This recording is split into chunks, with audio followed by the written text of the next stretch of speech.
Hotel ইন্টারকন্টিনেন্টালের সামনে আইন শৃঙ্খলা রক্ষাকারী বাহিনী এবং বুয়েট শিক্ষার্থীদের মধ্যে কিন্তু এই মুহূর্তে ধাওয়া পাল্টা ধাওয়ার মতো পরিস্থিতি কিন্তু হচ্ছে। এই মুহূর্তে দেখতে পাচ্ছি আইন শৃঙ্খলা রক্ষাকারী বাহিনীর সদস্যরা তাদেরকে এখান থেকে সরে যেতে বলছেন। কঠোর অবস্থানে কিন্তু আইন শৃঙ্খলা রক্ষাকারী বাহিনীর সদস্যরা রয়েছেন এবং এখান থেকে তাদেরকে সরে যেতে তেমনটি কিন্তু আমরা আপনাদেরকে দেখাচ্ছিলাম এবং শিক্ষার্থীরা কোনোভাবেই সরে যাচ্ছেন না, ভয়ভীতি দেখিয়ে তাদেরকে এখান থেকে সরে যেতে বলছেন আইন শৃঙ্খলা রক্ষাকারী বাহিনীর সদস্যরা। এবং আবারও কিন্তু দর্শক আপনাদেরকে দেখাচ্ছিলাম জলকামান নিয়ে আসা হয়েছে এবং জলকামান নিয়ে আসা হয়েছে এবং শিক্ষার্থীরা যেহেতু কোনোভাবেই এখান থেকে সরে যাচ্ছেন না তার কারণে কিন্তু এখান থেকে জলকামান নিক্ষেপ করে তাদেরকে সরিয়ে দিবেন হয়তো। বা আবারও দেখতে পাচ্ছি যে জলকামান নিক্ষেপ করা হচ্ছে বুয়েট শিক্ষার্থীদের উপর, কিন্তু এই মুহূর্তে জলকামান নিক্ষেপ করছেন আইন শৃঙ্খলা রক্ষাকারী বাহিনীর সদস্যরা। কিন্তু জলকামান নিক্ষেপ করে তাদেরকে এখান থেকে ছত্রভঙ্গ করে দেওয়ার চেষ্টা করছেন। তবে শিক্ষার্থীরা কিন্তু এখান থেকে চলে যাচ্ছেন না, কোনোভাবেই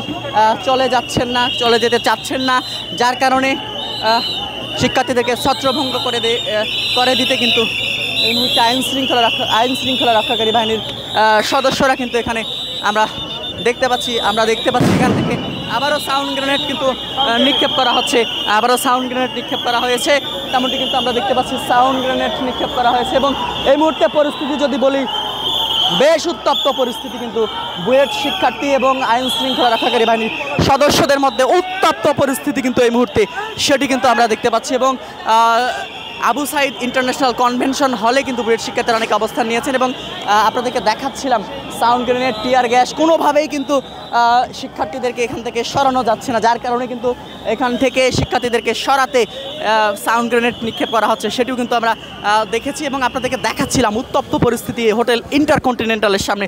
যে 3 দফা দাবি নিয়ে বুয়েট শিক্ষার্থীরা আন্দোলন করছিল শাহবাগে, সেখান থেকে তারা এখানে প্রধান উপদেষ্টার বাসভবনের দিকে এগিয়ে যাবার চেষ্টা করে এবং প্রধান উপদেষ্টার বাসভবনের দিকে এগিয়ে যাবার চেষ্টাকালে তাদেরকে লক্ষ্য করে আইন শৃঙ্খলা রক্ষাকারী বাহিনীর সদস্যরা তাদেরকে সেখান থেকে আটকে দেয় এবং সেখানে বুয়েট শিক্ষার্থীদের সঙ্গে আইন শৃঙ্খলা রক্ষাকারী বাহিনীর সদস্যদের মধ্যে বেশ উত্তপ্ত পরিস্থিতি তৈরি হয়, সেটি কিন্তু আমরা দেখেছি। এই মুহূর্তে হোটেল ইন্টারকন্টিনেন্টালের সামনের পরিস্থিতি কিন্তু সেটি কিন্তু আমরা আপনাদেরকে দেখাচ্ছিলাম।